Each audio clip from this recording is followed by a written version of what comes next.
Her energy, the inability to let a belief go will be very strong here. So what else is going to be happening at this time? Let's take a look. Look at Mercury. Mercury in Leo at 23 degrees.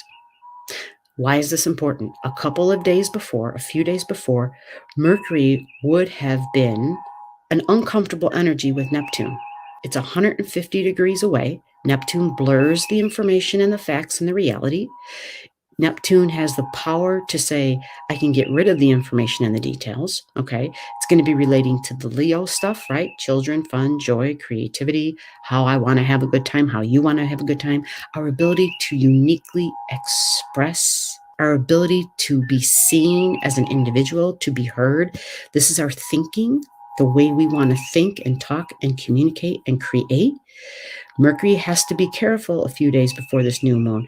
One of the factors that is very prominent is the power of creativity for this new moon. We have a very strong power to create what we want, a very strong power to dream, a very strong power to meditate.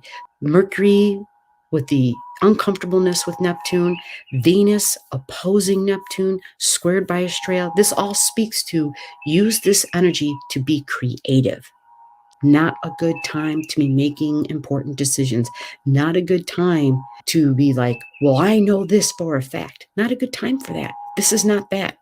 Because Mercury at this time, not only she's going to be in this very interesting situation where she's going to be 150 degrees away from Neptune, and on the other side, 150 degrees away from Pluto energy.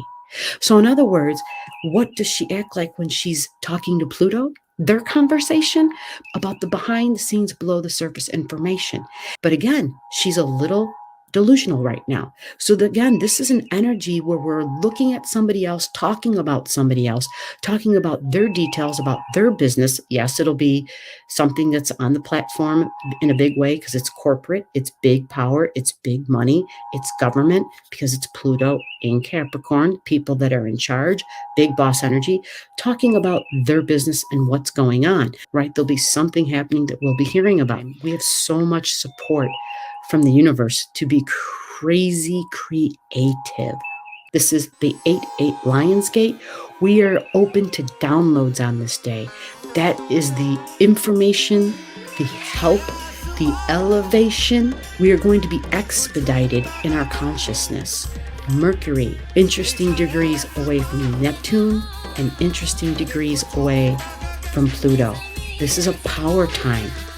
This is the time of the 8-8 Lionsgate to be able to be open and receive the divine downloads. You may feel yourself your consciousness being raised, your awareness of yourself, of your own thoughts, have a change in beliefs.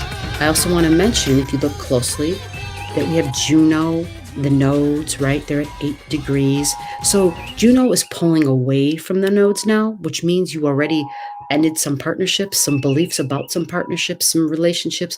Remember, Juno is female energy. So individuals in your life that were females or feminine energy that you've parted ways with.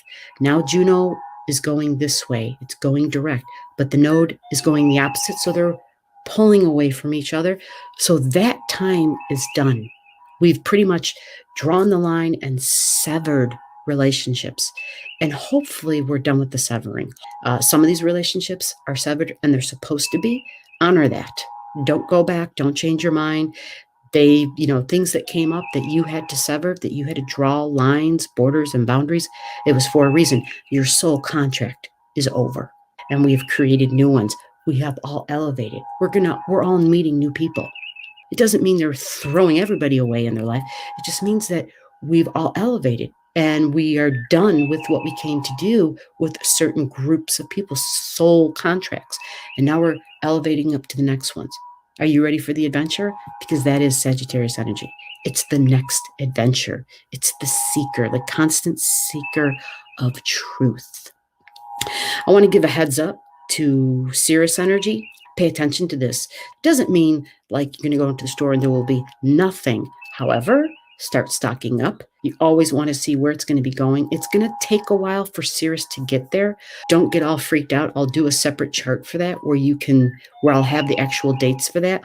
For the full moon of August, which is coming mid-month, I'll have another video. And at that time, Mercury and Mars become a real factor. And it has to do with Neptune. Remember, Neptune is the pandemic. This new moon is a power time. You're going to be getting downloads of information. Pay attention to your dreams. Pay attention to conversations. Look for the synchronistic events, numbers, flashes of information that you have in your life. Pay attention. Write things down. Awareness, wake-up call. It's time for the universe to support us, wishing upon your star, where this is for you in your chart, in your life, in what house. And that will tell you specifically how you can wish upon your star and that your dream come true.